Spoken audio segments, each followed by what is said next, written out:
한나의 기도라는 제목으로 사무엘상 2장 1절부터 10절 말씀을 함께 나누고자 합니다. 마약과 노숙 생활을 하던 한 남자가 그 인생이 한 고양이를 만나면서 완전히 뒤바뀐 삶이 있습니다. 그 주인공은 바로 제임스 보웬이라는 사람인데 이 보웬이라는 사람이 고양이 밥과 만나게 됩니다. 보웬은 부모님이 이혼을 겪은 후에 잦은 이사로 친구들을 사귀지 못하고 학교에서 자꾸 따돌림을 당했습니다. 결국 고등학교 2학년 때 학교를 그만두고 거리 생활을 하게 된 것이지요. 거리에서 잠을 자다가 대피소에 머물렀고 구걸하다가 종종 연주하며 얻은 돈으로 생활을 했습니다. 노숙 생활의 고통을 피하기 위해서 마약에 손을 대기까지 한 상황이었죠. 그러던 어느 날 길거리에서 상처 입은 고양이 한 마리를 우연히 발견하게 됩니다. 자신과 같은 처지라는 생각에 자신에게 있는 모든 돈으로 고양이를 치료하게 되는 것이죠. 그의 마음이 고양이에게 전달이 되는지 고양이가 보웬 곁에서 떠나지를 않았습니다. 그가 어디를 가든 이 밥이 따라가고 있었습니다. 결국 보웬은 고양이와 함께 공연을 했는데 보웬이 공연할 때면은 그의 어깨 위에 올라와서 이러한 모습이 사람들에게 따뜻한 환호와 관심을 보이게 되었습니다. 평생 한 번도 받아먹지 못한 사람들의 따뜻한 관심에 고양이 밥을 책임지기 위해 보웬은 마약도 끊게 됩니다. 그와 고양이는 사연 있는 거리의 악사로 불렸습니다. 내 어깨 위에 고양이 밥으로 발간된 책이 있는데 베스트셀러가 되고 영화까지 만들어지게 되었습니다. 많은 사랑을 받았습니다. 그렇게 보웬과 행복한 삶을 살던 고양이 밥은 2020년 14살의 나이로 장사하고 떠났습니다. 인생의 동반자였던 밥이 떠난 뒤에 보웬은 이렇게 얘기를 했습니다. 고양이 밥은 제게 친구 그 이상의 소중했어요. 밥을 만나고 제가 놓쳤던 인생의 그 방향과 목적을 찾았습니다. 이렇게 기사가 났습니다. 우리의 삶의 방향과 목적도 우리가 삶을 살면서 잃어버리기 일쑤입니다. 고양이에게 밥이 보웬을 올바른 삶의 그 방향으로 인도한 것처럼 우리에게도 그러한 길을 인도하시는 분이 계십니다. 바로 그분은 주님이십니다. 한나는 하나님이 주신 구원으로 인해 그 삶의 방향과 목적을 확고하게 잡게 됩니다. 우리도 오늘 이 예배와 말씀을 통해서 정말 주님께서 십자가에 달려 돌아가사 부활하심으로 우리를 구원하셨고 지금도 우리와 함께 계시며 우리 보고 어떻게 살아가야 할지를 알려주시고 함께 하시는 그러한 주님을 만나기를 소망합니다. 오늘 말씀에서는 사무엘의 어머니 한나가 자신의 기쁨과 행복을 담아서 하나님을 찬양하는 그러한 기도가 담겨져 있습니다. 그리고 그 기쁨의 근원은 누구시냐? 바로 여호와 하나님이라는 것입니다. 2절 말씀을 보면 이렇게 고백을 해요. 여호와 같이 거룩한 이가 없으시니 이는 주밖에 다른 이가 없고 우리 하나님 같은 반석이 없으심이니이다. 이렇게 고백을 하고 있습니다. 이 말은 하나님께서 정말 깨끗하시고 의로운 판단을 하시며 그릇됨이 없으시다는 것을 말하고 있는 것입니다. 그리고 그분의 능력이 얼마나 굉장한지를 자랑하고 있는 것이죠. 찬양하고 있는 것입니다. 그것을 깨달았기에 한나는 하나님께서 누가 의인이고 당신의 백성이신가를 분명히 판단하시는 그러한 분이시라는 것을 알고 계십니다. 그리고 그분이 건져야 할 자를 분명하게 구별하신다고 한나는 믿고 있는 것입니다. 또 당신의 백성이 그 뿔을 들어 올리시고 언젠가는 우리 하나님의 백성들에게 힘과 능력을 더해주사 이제는 당신의 백성들이 정말 빈곤하지 않게 또한 고통당하지 않게 그들을 높이시는 분도 하나님이시라 이렇게 이야기하고 있는 것입니다. 그것을 믿는 한나는 이렇게 고백합니다. 내 마음이 여호와로 인하여 즐거워하며 내가 주의 구원을 인하여 기뻐한다고 하나님을 찬양하고 있는 것입니다. 한나는 내 뿔이 여호와로 인하여 높아졌다고 노래를 합니다. 뿔이란 머리를 높이 치켜든 그 들소를 형상화합니다. 성경에서는 이 뿔에는 힘과 명예, 권위가 상징적으로 담겨져 있지요. 이 말은 이제 하나님께서 그 은혜로 자신의 뿔을 높이 들 수 있게 되었음을 표현하고 있는 것입니다. 그리고 그녀는 그 이유를 이렇게 이야기하고 있습니다. 1절 후반부를 보면은 이는 내가 주의 구원을 인하여 기뻐함이니이다. 한나가 무엇 때문에 구원을 받았을까요? 그것은 한나가 사무엘을 낳는 아이를 낳는, 그리고 이후에는 더 큰 축복을 받아서 7명까지 낳는 은혜를 받았기 때문입니다. 당시에 사회 통념상 아이를 낳지 못하는 여인은 마치 죄인처럼 여겨졌었습니다. 그런데 그런 상황에서 아이를 낳는 것이 어떻게 자기 뜻대로 돼요. 한나는 하나님께서 아이 사무엘을 주시자 더 큰 축복과 은혜를 경험하는 그러한 계기를 맞이하게 됩니다. 그렇다면 한나는 아이를 낳기 위해서 어떤 노력을 했을까요? 사무엘상 1장 10절을 보면 이렇게 말씀합니다. 한나가 마음이 괴로워 여호와께 기도하고 통곡하여. 얼마나 억울하고 속상했으면 하나님 앞에 막 펑펑 울면서 기도를 했다는 것입니다. 그녀는 자신의 상한 그 심정을 가지고 성전에 나아가 통곡하며 하나님께 간절히 기도했습니다. 주님 도와주옵소서. 하나님, 아이를 낳지 못해서 내가 이렇게 힘들고 어려운 상황을 맞이했습니다. 하나님, 나를 도와주옵소서. 그녀는 자신의 그런 상한 심정을 하나님께 그대로 토로했습니다. 그리고 그가 사무엘을 낳고 구원을 받은 후에도 그 사무엘을 하나님께서 주신 자녀이니 하나님께 드린 것이 맞다라고 서원제까지 드리게 됩니다. 이제는 이 아이는 이제 하나님과 서약한 아이로서 이제는 하나님의 일, 이제 제사장, 사사로 살 수밖에 없게 되는 것입니다. 이러한 사실은 하나님의 구원을 구하고 감사하는 자가 하나님의 그 은혜로 자신의 뿔을 높이 들 수 있게 됨을 말씀하고 있는 것입니다. 이러한 말씀은 시편 89편에도 나와 있습니다. 이렇게 말씀합니다. 주는 그들의 힘의 영광이심이라. 우리의 뿔이 주의 은총으로 높아지오리니.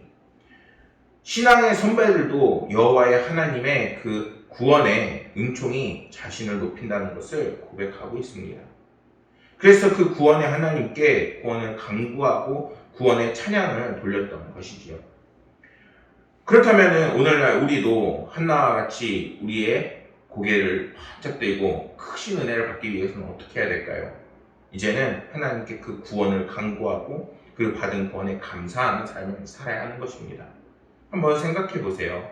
올해 1년을 보내면서 정말 코로나가 극심하고, 그리고 가정에는 어려움이 찾아오고, 나라와 민족은 정말 고통을 받고, 많은 사람이 어렵고 힘들기만 했어요. 그런데 그 속에서 하나님의 은혜는 있었을까요? 없었을까요? 이런 상황에서도 분명히 하나님의 은혜는 우리 곁에 있었습니다. 우리는 하나님께 감사할 수 있어야 되고, 하나님께 더욱더 구원을 찾는 그 기도를 드릴 수 있어야 하는 것입니다. 하나님은 그러한 우리의 중심과 모습을 보시고 더 큰 은혜를 우리에게 베푸시게 되는 것입니다. 2절 말씀을 보면 한나는 하나님 같은 반석은 없다, 이렇게라고 분명히 고백하고 있습니다. 반석은 이스라엘 백성들에게 있어 불변하는 것처럼 표현되어지는 표현입니다. 그 말은 한나의 기도에는 하나님께서 하나님의 그 반석에 비유하면서 세상은 흔들리지만 하나님은 변함이 없으시고 흔들리지 않는 진실한 분이심을 고백하고 있는 것입니다. 그리고 이것은 하나님만이 우리가 의지할 유일한 분이심을 분명하게 말씀하고 있는 것입니다. 그런데 가만히 생각해보면 한나의 그 고백처럼 산이나 반석 역시 변하지 않는 것은 아닙니다. 견고해 보이는 산이나 반석이라도 지진이 일어나게 되면 쪼개지게 되어지고 무너질 수 있습니다. 설사 지진이 일어나지 않는다 해도 세월이 흐르게 되면 형체가 변하게 되어지죠. 그렇습니다. 세상에 변하지 않는 것은 없습니다. 이것을 달리 말하면 이 세상에 우리가 믿고 의지해야 할 것은 정말 아무것도 없다는 것입니다. 오직 능력이나 성품이나 변하지 않는 것은 오직 주님과 하나님밖에 없다는 것입니다. 그렇게 우리는 하나님만이 우리가 의지해야 할 분이심을 분명하게 믿는 그 믿음을 가져야겠습니다. 한나는 자기 남편을 의지하지 않았습니다. 물질도 의지하지 않았고, 그렇다고 해서 자식을 의지하지도 않았습니다. 오직 하나님만을 의지하고 그리고 결국 하나님께서 주시는 영광으로 인하여 그 뿔을 치켜드는 놀라운 은혜를 입게 되었다고 고백하고 있는 것입니다. 시편 143편 8절에 보면 이렇게 말씀합니다. 아침에 나로 하여금 주의 인자한 말씀을 듣게 하소서. 내가 주를 의뢰함이니이다. 내가 다닐 길을 알게 하소서. 내가 영혼을 주께 드리미니이다. 하나님께서 정말 우리의 삶을 인도하시고 또한 하나님께서만이 우리의 주관자 되심을 성경은 분명하게 얘기하고 있습니다.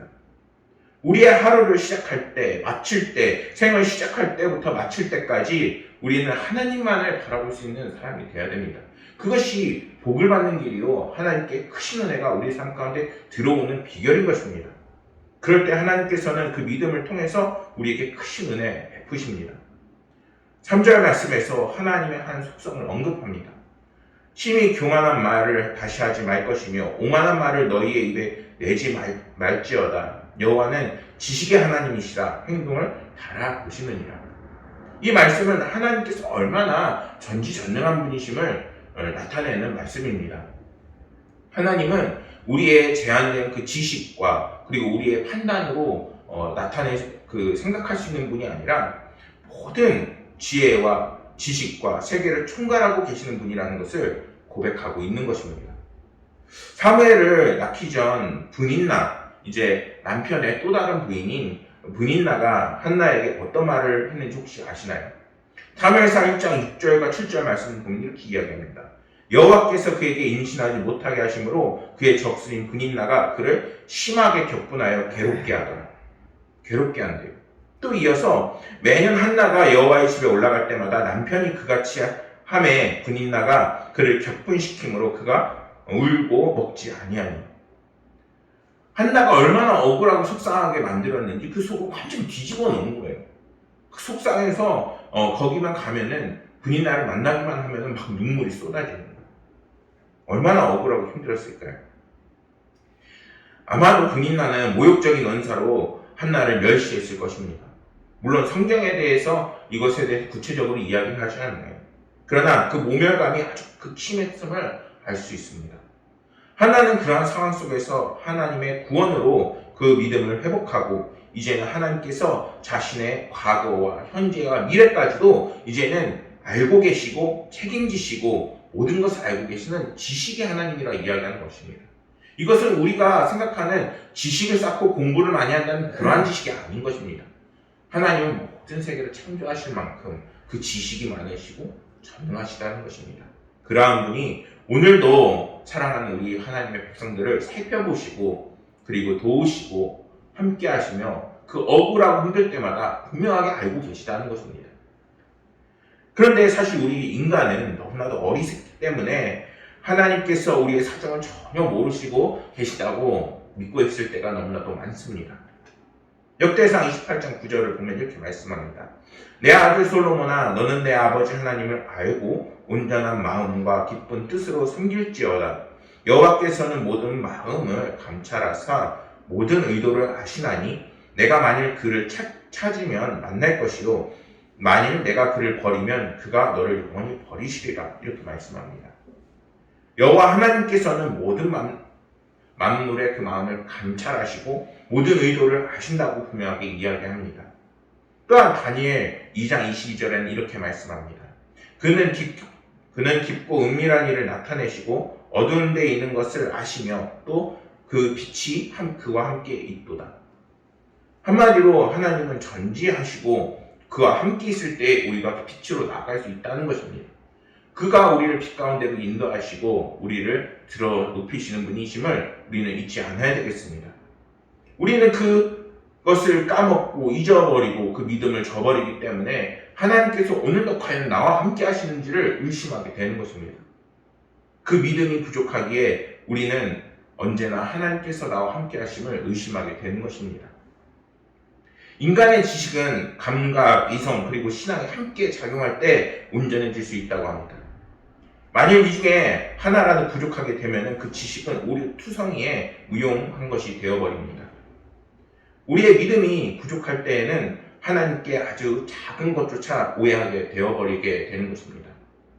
하나님께서 오늘도 나와 함께 하시고 사랑하신다고 하는데 그것조차 이제는 우리 가운데 믿어지지 않게 되어버리는 것이죠. 하나님께서 오늘 말씀에서도 한나와 함께 하셨는데 그것이 나에게 믿겨지지 않는 것입니다. 과연 하나님은 나에게 역사하시는가? 과연 하나님은 나를 도우실 것인가? 그분의 그러한 오늘날에도 놀라운 역사하심이 우리 가운데 분명히 있을 것인데 그분을 온전히 믿지 못하고 작은 것에도 의심하고 하나님을 온전히 바라보지 못하는 것이 우리의 모습은 아닌지 돌아보아야 합니다. 그렇다면 하나님 앞에서 취해야 할 그 마음과 상태는 무엇일까요? 한나는 이렇게 고백합니다. 교만한 말을 하지 말고 오만한 말을 너희 입에 내지 말지어다. 이렇게 말씀합니다. 한나는 우리가 하나님 앞에서 진정으로 겸손한 삶을 살 것을 이야기합니다.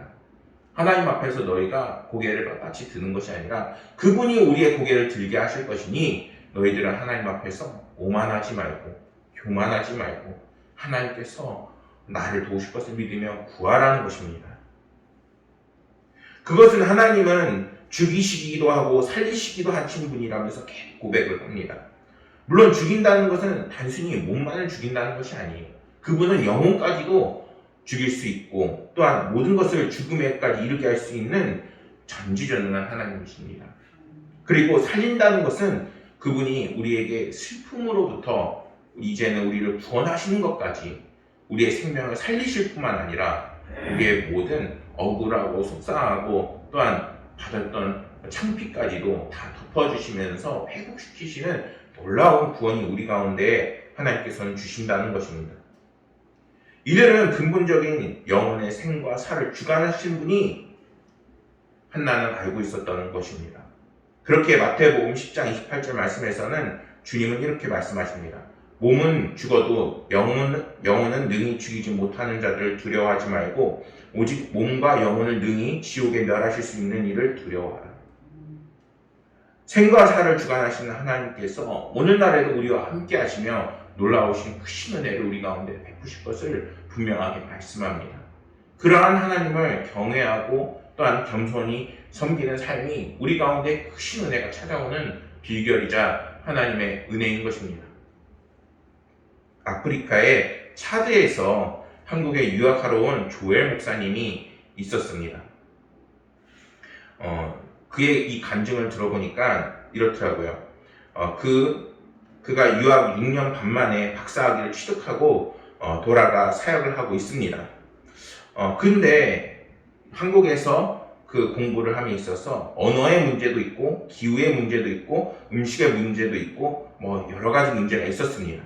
근데 그가 학위 논문을 어렵게 썼는데 미처 생각하지 못한 마지막 관문이 있었습니다. 무엇이냐면은 학위 수여 규정상 외국인의 경우 한국어 시험 4급에 합격해야 되는데 이것이 문제였던 것입니다. 1년에 시험이 2차례 그 기회가 별로 없는데 연속해서 떨어지고 만 것입니다. 1년이 휙 지나가고 잘못하면은 1년 반 혹은 2년이 돼야 되는 상황이 맞이하게 된 것입니다. 고국에 있는 가족들이나 성도들과 동역자 보기에 너무나도 창피해서 포기를 할 수도 없는 상황이었습니다. 주위 사람들이 조엘 목사님이 너무 힘들어한다고 해서 차드로 한 달간 휴가를 보내드렸습니다.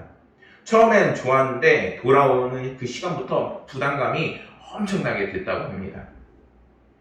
신세를 더 많이 졌기 때문이죠. 또 떨어지면 어떻게 하나 하는 그 걱정과 그리고 근심이 태산 같았습니다. 하는 수 없이 하나님 앞에 막 눈물로 기도를 했다고 합니다. 하나님 어떻게 합니까? 하나님 도와주옵소서. 이거는 눈물의 기도가 아니라 거의 통곡의 기도를 했다고 합니다. 그리고 그런 가운데 시험을 치렀는데 150점 만점인데 합격선이 150점인데 딱 턱걸이 150점을 맞고 패스가 된 것입니다.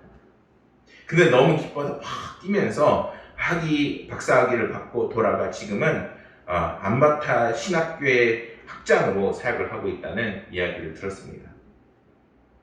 한나에 비하면은 어떻게 보면은 작게 느껴질 수도 있는데 분명한 것은 하나님께서 한나의 기도에 응답하신 것처럼 이 차드 목사님의 그 기도에도 응답하시고 오늘날에도 분명하게 살아계신 하나님은 우리의 간절한 그 기도에 분명하게 응답하심을 오늘 말씀을 이야기하고 있는 것입니다. 그때 한나는 자신의 아들을 서원제까지 통해서 아들을 하나님께 바치고 또 거기에 만족하지 않고 오늘의 그 감사 기도를 드리고 있는 것입니다. 그리고 그것을 마치고 난 다음에 남편 엘가나는 그러한 기도를 끝날 때까지 기다렸다가 사무엘을 아예 성전에 두고 고향으로 돌아가게 되는 겁니다. 뿐만 아니라 이 아이의 사무엘은 그 신앙의 자녀답게 이제는 성장하게 되어 하나님께서 기뻐하시는 사람으로 제사장으로 자라게 되는 것입니다. 하나님께서는 사랑하는 자의 그 간절한 기도를 외면하지 않으시고 우리가 알지 못하고 예상하지 못하는 방법으로 분명하게 우리를 도우십니다. 사랑하는 여러분, 오늘도 여러분들이 가지고 계신 간절한 기도 제목과 또는 하나님께 내려놓아야 하는 모든 문제들이 있을 것입니다. 이제는 하나님께서 정말 어떤 분이신지 를 알고 또한 그분의 능력을 믿고 그리고 하나님께서 정말 우리의 기도 제목에 응답하실 것을 믿음으로 고백하며 하나님께 이제는 모든 문제를 내려놓기를 소망합니다. 그럴 때 하나님께서는 여러분들에게 놀라운 도움을 주실 뿐만 아니라 그 역사로 인해서 이제는 우리의 뿔을 지켜주시고 분명히 여러분들을 내려주시고 축복하실 것입니다. 그 믿음으로 남은 모든 시간들을 승리하시고 그리고 하나님이 주시는 풍성한 모든 날들이 되시기를 소망하겠습니다. 기도하겠습니다.